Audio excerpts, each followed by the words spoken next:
Meanwhile, all four members of Maine's congressional delegation have shared statements in response to President Trump accusing 6 Democratic members of Congress of, quote, seditious behavior punishable by death.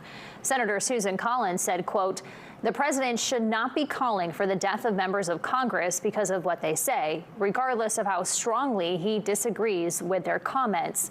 Such incendiary comments risk sparking political violence, unquote.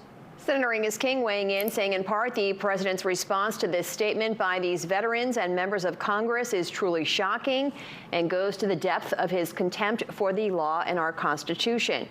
All these people said was common knowledge. Military officers are not required to follow illegal orders.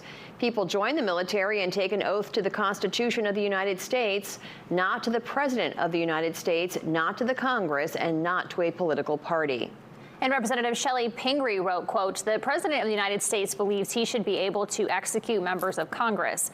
Their supposed crime, putting out a video advising the intelligence community and military personnel not to follow unlawful orders. This is totally disgusting and downright terrifying. What happened to toning down the rhetoric? And Representative Jared Golden saying it is a fact and one drilled into members of the armed services repeatedly. We have a duty to disobey orders we know to be illegal or unconstitutional.